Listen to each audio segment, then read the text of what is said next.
हमारे खुदावंद यीशु की अंजील मुक़द्दस यूहन्ना के मुताबिक उसका 21वां बाब और उसकी पहली 14 आयत।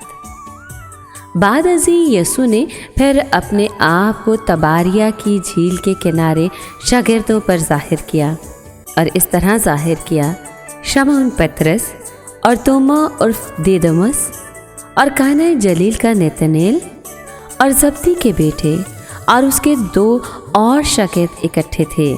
शमौन पतरस ने उनसे कहा कि मैं मछली के शिकार को जाता हूँ।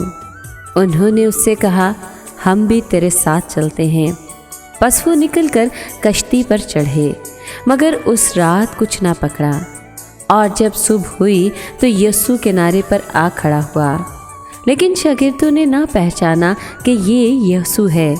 तब यीशु ने उनसे कहा, ऐ नौजवानों, क्या तुम्हारे पास कुछ खाने को है? उन्होंने उसे जवाब दिया कि नहीं। उसने उनसे कहा, कश्ती की दाहिनी तरफ जाल डालो तो तुम पाओगे। बस उन्होंने डाला और मछलियों की कसरत के सबब से खींच ना सके। तब उस शागिर्द ने, जिसे यीशु प्यार करता था, पतरस से कहा कि ये तो खुदावंद है। बस शमौन पतरस ने यह सुनकर कि खुदावंद है, चोगा कमर से बांधा और झील में कूद पड़ा और बाकी शागिर्द मछलियों का जाल खींचते हुए कश्ती पर आए, क्योंकि वो किनारे से कुछ दूर ना थे, बल्कि तकरीबन 200 हाथ का फासला था। बस जो ही किनारे पर उतरे तो उन्होंने कोयलों की आग और उस पर मछली रखी हुई थी और रोटी भी।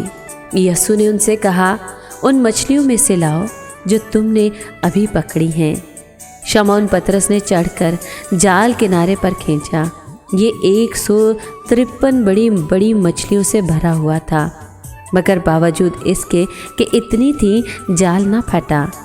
यीशु ने उनसे कहा, आओ नाश्ता कर लो। शागिर्दों में से किसी को जुर्रत ना हुई कि उससे पूछे कि तू कौन है, क्योंकि वो जानते थे कि खुदावंद ही है।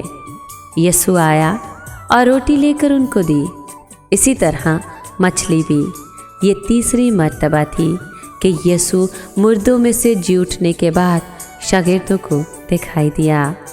पाक कलाम के पढ़े और सुने जाने पर खुदावंद की बरकत हो। खुदा का शुक्र हो। अजीज़ दोस्तों, ईद पाश का वो त्यौहार है जिसमें हम ना सिर्फ मुतजस्सद कलमे के जी उठने को याद करते हैं, बल्कि ये ईद हमें मौका देती है कि हम भी उस मुतजस्सद कलमे के साथ जी उठें।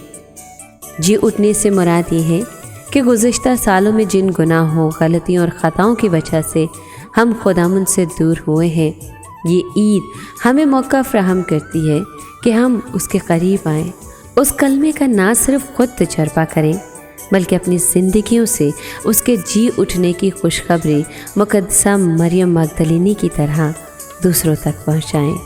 और जब यीशु किसी भी रूप में हमें मिले तो उसके शागिर्दों की तरह उसे पहचान सकें। आमीन।